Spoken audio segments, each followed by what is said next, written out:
दूध क्या है चंद्रमा, बृहस्पति क्या है, हल्दी, बरकत। बरकत, अच्छा। बरकत, और वो पीपल का पेड़ जी जी जी। है ना। आपने दूध चढ़ाया, बृहस्पति चंद्रमा मिलके गज केसरी योग बनाते हैं। अच्छा। और गज केसरी योग एक और भी बन सकता है संजीव जी, अगर चांदी की डिब्बी में अगर हम केसर डाल के रख लेंगे तो गज केसरी योग होगा। गज केसरी योग होता क्या है? गज केसरी योग होता है कि ऐसा इंसान हाथी के समान होता है जिसकी पत्रिका में बृहस्पति चंद्रमा इकट्ठे होते हैं या दृष्टि संबंध बन रहा होता है। जी जी। तो ऐसा इंसान ना किसी के गज केसरी योग है ना, आपने बड़ा सुना होगा, ये होता है वो होता है, हाथी के समान होता है, ऐसा होता है। आप किसी मार्केट में चले जाओ, किसी खाली दुकान में चले जाओ, ऐसा इंसान जिस दुकान में घुस जाएगा ना वहां पर भीड़ लगा देगा।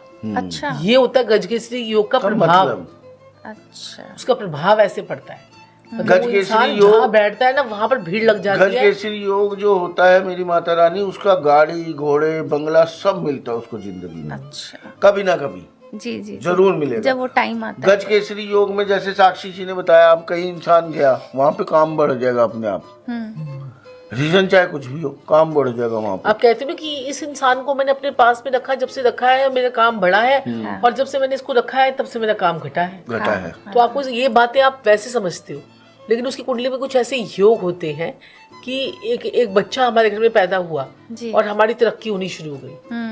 तो उसकी कुंडली में कुछ ना कुछ ऐसा है ना कि हमारी तरक्की हो रही है। पहले तो हम 1 लाख रुपए कमाते थे, बच्चा पैदा हुआ 10 लाख हो गए।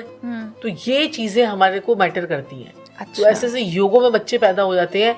अब जो है ना, सलमान खान का शुक्र मंगल चंद्रमा का महालक्ष्मी योग और लक्ष्मी योग दोनों उसके लगन में बैठे हुए हैं। जी। जो दशम भाव में बैठे हैं, उसके मेष लगन की कुंडली है तो दशम भाव में बैठे हैं चंद्र मंगल शुक्र। तो ऐसे में कर्म स्थान में अपने भाइयों के साथ में वो कितना करता है, भाइयों के लिए कितना करता है, तो उसको दुनियावी फायदा कितना मिलता है। चाहे वो अच्छा काम करे चाहे वो बुरा काम भी करे, अच्छा। तब भी लोग उसको दुनियावी फायदा दे रहे हैं ना, तो ये उच्च के मंगल की निशानी है। अच्छा। हाँ।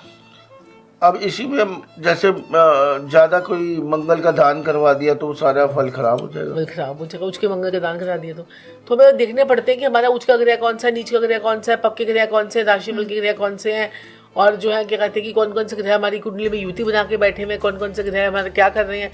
इसके लिए तो मैं बता तो नहीं, हम सबको पढ़ाने लग गए हैं स्टूडेंट्स को। जी। हमारे पास बहुत सारे स्टूडेंट्स पढ़ रहे हैं, क्लासेस ले रहे जी। हैं, और वो चाहते हैं कि अच्छे एस्ट्रोलॉजर बने, हाँ।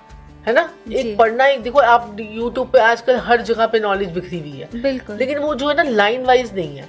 तो वो सिस्टमैटिकली नॉलेज अगर आप किसी गुरु से अगर लेते हैं तो अपनी लाइफ में आप बहुत ज्यादा ग्रोथ कर सकते हो। मेरे ऐसे ऐसे स्टूडेंट्स हैं जो आजकल जो है ना किसी ऐप पे, बहुत फेमस ऐप्स पे बैठे हुए हैं और रोज का अच्छा कमा रहे हैं। तो कहते हैं पहले तो हम कुछ भी नहीं कमाते थे, और आपसे नॉलेज लेकर हम लोग कहाँ पर पहुंच गए हैं। तो ये बहुत अच्छा रहता है, क्योंकि आधी अधूरी जानकारी हमेशा किसी और के लिए हानिकारक होती है।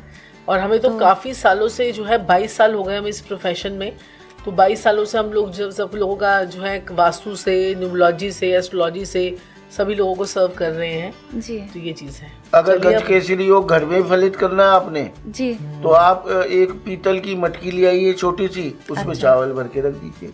अच्छा। बहुत चावल बढ़िया। चंद्रमा, पीतल की मटकी छोटी सी, 100-150 ऐसी रुपए सी की आती है, आएगी। गंगा जली सी आती है वो। अच्छा।